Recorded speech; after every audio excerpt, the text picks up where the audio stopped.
Now turn to section 1. You will hear a man phoning a London tour agency to ask about tours around London. First, you have some time to look at questions 1 to 5.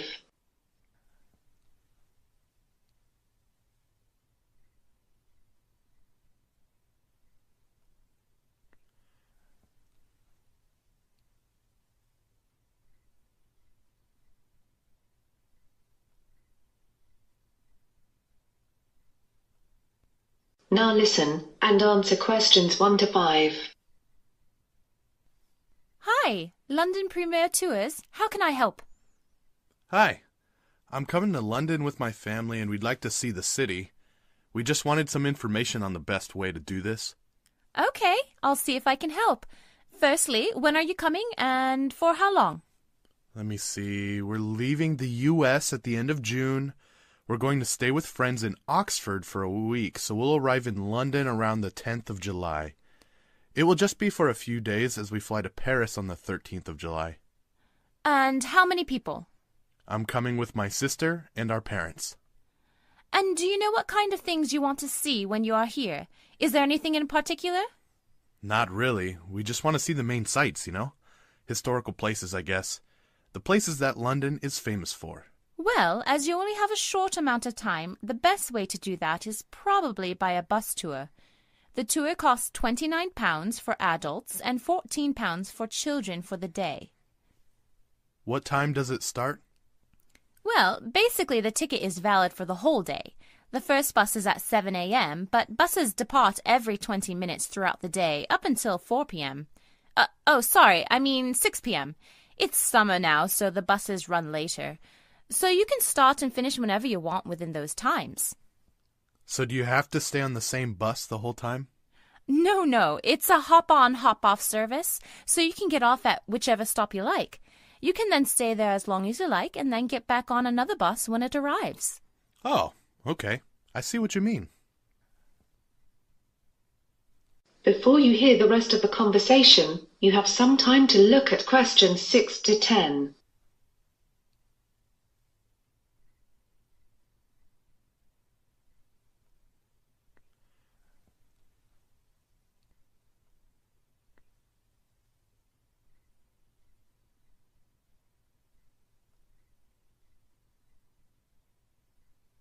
Now listen and answer questions 6 to 10. What sights do you see on the tour then? That depends on which route you choose. There are 3 routes, and we call them the red, yellow, and blue routes. There are many attractions, but the main attractions on the red route are St. Paul's Cathedral, the London Eye, and Buckingham Palace. I'm not too worried about the cathedral, but I know my parents would enjoy the London Eye, so we'd better see that. What about the other routes? The most famous places on the yellow route are Big Ben and the Houses of Parliament. Ah, both of those would be interesting to see. And the blue route? Harrods and Hyde Park Corner are on that route.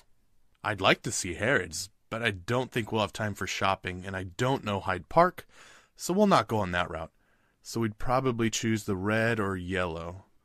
What do we have to do about booking? If you want to book, you can do that with one of our customer service operators on the phone. Or otherwise, you can go to our website and book. Some people just arrive on the day and buy a ticket on the bus. But if it's full, you may not be able to get a seat. Probably best if we book in advance then, so I'll do it on the internet in a few weeks when we know exactly what dates will be there. Okay.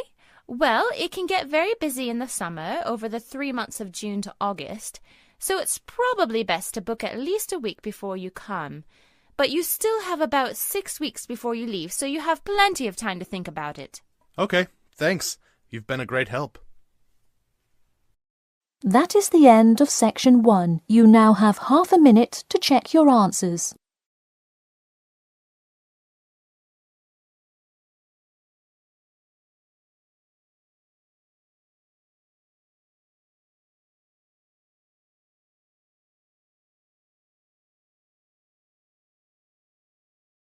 Section 2.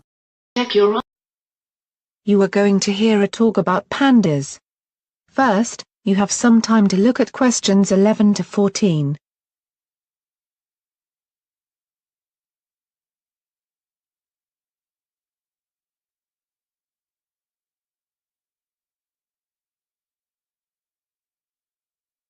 Now listen carefully, and answer questions 11 to 14.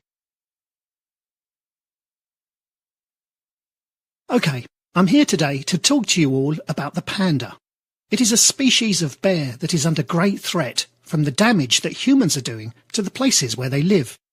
The panda is a peaceful animal that has a black and white coat and is loved around the world. It is a distinctive symbol of China, and the panda has also been the logo of the WWF. That's the Worldwide Fund for Nature, since it was set up in 1961. It is a member of the bear family. They live mainly in bamboo forests high in the mountains of western China. A panda's daily menu consists almost entirely of the leaves, stems and shoots of various bamboo plants. Bamboo contains very little nutritional value, so pandas must eat 12 to 38 kilograms every day to meet their energy needs. Newborn pandas are about the size of a stick of butter, so that is really small. But they can grow up to 330 pounds as adults. They are dependent on their mothers for the first few months of their lives. Panda cubs start to climb trees when they are only 6 months old, and as adults, the pandas make excellent climbers, despite their big weight. A panda's average life in the wild is 14 to 20 years, but a panda can live up to 30 years when they are looked after in places such as zoos. So why do we worry about pandas so much? Why are they important? Well, pandas play a very important part in the bamboo forests where they live by spreading seeds, which helps plants and trees to grow. In the Yangtze Basin, where pandas live, the forests are full of a vast variety of amazing wildlife, such as dwarf blue sheep, multicoloured pheasants, and other species that are in danger of extinction, including the golden monkey. Also, pandas bring huge economic benefits to local communities through ecotourism. Pandas have two main threats. The first is hunting, which is a constant concern. Poaching or killing the animals for their fur has declined due to strict laws and greater public awareness of the panda's protected status. But hunters seeking other animals in panda habitats continue to kill pandas accidentally. They are also threatened by habitat loss. In other words, by the loss of the home where they live. China's Yangtze Basin region is where the panda's main home is. But this area is an important economic region for this booming country. So roads and railroads are being built, and these are increasingly destroying the forest. This means that panda populations get separated, and so they can't find a partner to mate with and have babies. Destroying the forest also reduces pandas' access to the bamboo they need to eat to survive. Now, you have some time to look at questions 15 to 20.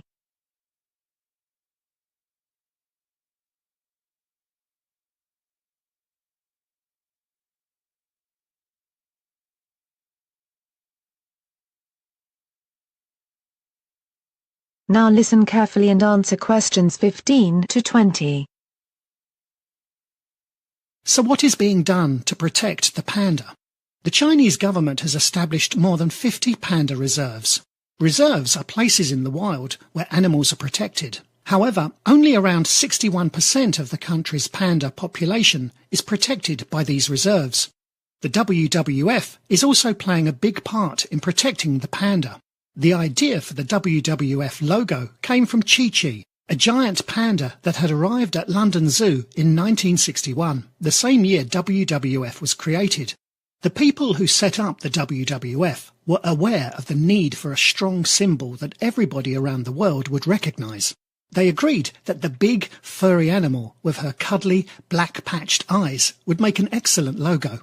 This has helped to encourage many people to help support the panda. Controversially, a well-known television presenter called Chris Packham, who has hosted programmes about animals for many years on British TV, said pandas might not be worth saving. He explained that pandas are extraordinarily expensive to keep going. We spend millions and millions of pounds on this one species, but much less on others. He argues that it would be better to take all this money we spend on pandas and look after other natural places such as rainforests around the world.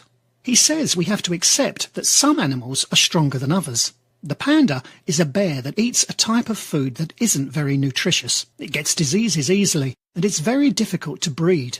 He thinks that extinction is very much a part of life on Earth, and we're going to have to get used to it in the next few years because climate change is going to result in all sorts of animals disappearing. However, I don't agree with him. The panda is quite a weak animal, but this is not why it is going to die or become extinct. When he says that if you leave them be, they will die out, that's simply not true.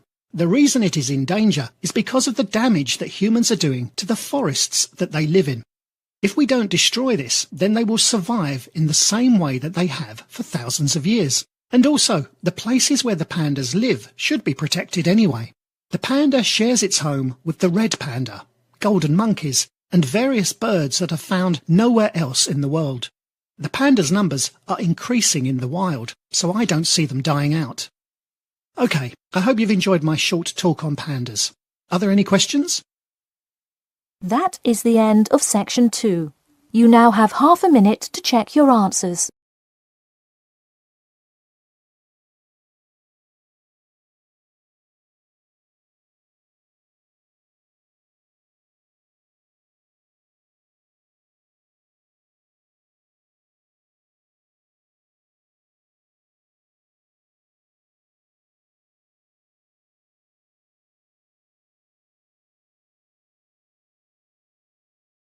Section 3. Hi.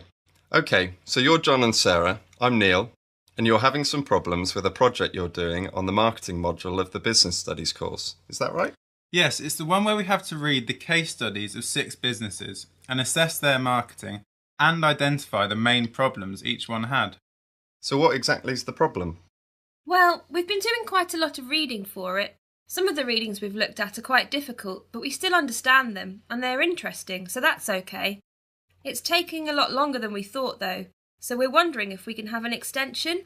We have a lot of other assignments too. Well, extensions can be granted. However, it sounds like you're having issues with the planning of your time. Neither of you are sick or have had an accident, which are the only reasons that extensions are usually granted. The university's scheduling of deadline dates is organised so you can complete things on time. Okay, we understand. We thought that would probably be the case. Well, let's see how you're doing with it. So you were given readings on 6 different companies. You needed to examine the main weaknesses of each company with regard to their marketing strategy. What did you find out about each company? Let's start with Stack's Stationery. They were very experienced in marketing, as they have been in the stationery market for such a long time. Their profits have generally tended to increase continuously for many years. However, they had issues with their staff because they felt that too much money was being spent on marketing, but their wages did not increase for such a long time. Princeton Windows were quite successful initially, as their marketing led to an increase in sales of 50%. However, this decreased again after a few months, so it just led to profits for a short time. They need to think about how they can sustain any increase in profits for longer periods. MK Cars focused on the wrong thing, because they didn't really understand who their target market was. Most of their buyers of cars are young people, but they advertised in newspapers that older people usually read. It would have been better to go for magazines popular with the younger generation. You must learn everything you can about who you are selling to. Lakeside Golf was probably the most successful of the 6 companies. They managed to generate a long-term increase in membership over a 3-year period. The only real issue they had was that they weren't ready for the increase in numbers of people coming to play golf, so some people started to complain about the service there. Bryson's Meat seemed to be a bit of a disaster really all round. They actually saw a drop in their numbers of buyers, though it seems fairly sure that this was related to other problems outside of the company, rather than their marketing. There was a scare about meat during the period we are studying, and that meant that people bought less. So it may not actually be the company's fault. Mojo's Music Shop, which sells CDs and DVDs, did pretty well. Their sales have been continuously increasing, and this is very good as they are in a very difficult market. A lot of people aren't buying music from shops anymore as they download it instead. So to keep going in that situation shows that they had a very successful marketing campaign. They will have to work hard on this though, due to the number of websites online providing the same service.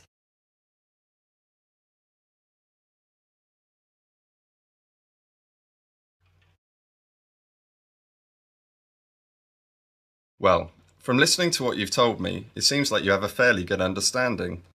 For the assignment, you also have to say what you think will happen in the future. Let's choose Mojo's Music Shop. What about you, Sarah? The company was established many years ago, and I'm fairly confident that this company can continue to be successful. As I said, they have shown that they have survived in a very competitive market. They had a very strong advertising campaign, and they seem very good at knowing where the market is going and how to change. What about you, John? Well, I'm not so sure actually. There are just so few music shops that manage to survive these days. I do agree that they have been very innovative, but too many people want to buy things online, as it is so much easier and usually cheaper. Most young people don't even have DVD players these days and just listen to things on their phones. So I think eventually they will cease operating like most others. That's two very different opinions. It's been said that they have a very good management team, but I'm not sure I agree with that, as they're a bit inexperienced. I would disagree with you, Sarah, and say actually that their advertising campaign, although good, needs to be improved and more original in order to keep sales high. As John says, it's such a competitive market, they need to do everything. Section 4. You are now going to hear a lecture about the behaviour of dolphins. That is the end of section 3. You now have half a minute to check your answers.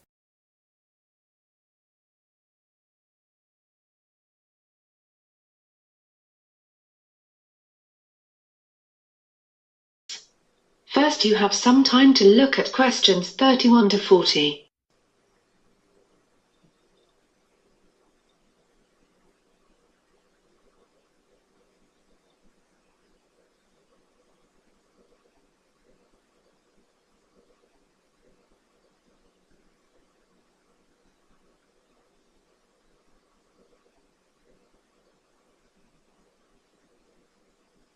Now listen and answer questions 31 to 40. Okay, today's lecture is about the behavior of dolphins.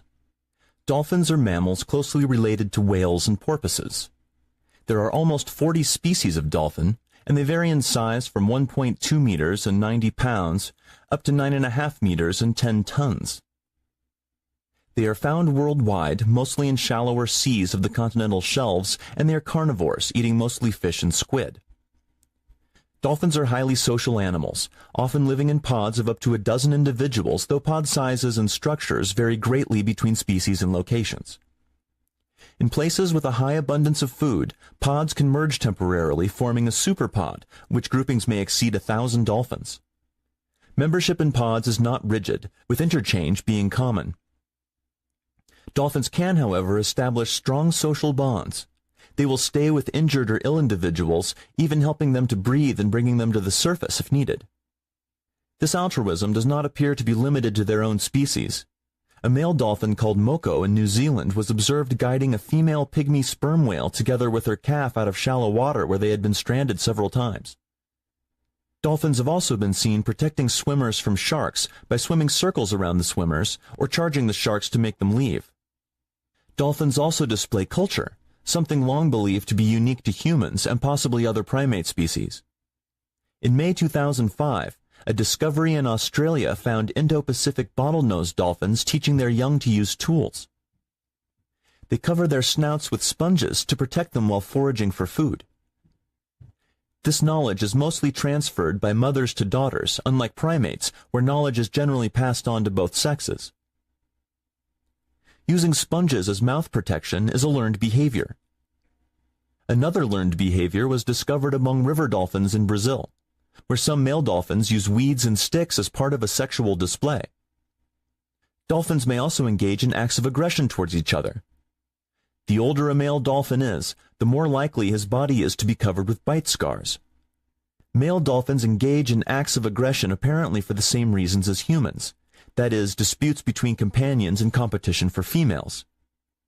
Acts of aggression can become so intense that targeted dolphins sometimes go into exile after losing a fight. Male bottlenose dolphins have also been known to engage in infanticide, which is the killing of their young. Dolphins have also been known to kill porpoises for reasons which are not fully understood, as porpoises generally do not share the same diet as dolphins and are therefore not competitors for food supplies. The main food of dolphins is fish and squid, and various methods of feeding exist among and within species, some apparently exclusive to a single population. One common feeding method is herding, where a pod squeezes a school of fish into a small volume known as a bait ball. Individual members then take turns plowing through the ball, feeding on the stunned fish. Corralling is a method where dolphins chase fish into shallow water to catch them more easily. Orcas and bottlenose dolphins have also been known to drive their prey onto a beach to feed on it, a behavior known as beach or strand feeding. Some species also whack fish with their flukes, stunning them and sometimes knocking them out of the water. When it comes to playful behavior, dolphins show various types, often including objects, self-made bubble rings, other dolphins, or other animals. When playing with objects or small animals, common behavior includes carrying the object or animal along using various parts of the body, passing it along to other members of the group, or taking it from another member or throwing it out of the water. Dolphins have also been observed harassing animals in other ways, for example, by dragging birds underwater without showing any intent to eat them. Playful behavior that involves other animal species with active participation of the other animal can also be observed. Playful human interaction with dolphins being the most obvious example. However, playful interactions have been observed in the wild with a number of other species as well as humpback whales and dogs. That is the end of section. That is the end of section 4. You now have half a minute to check your answers.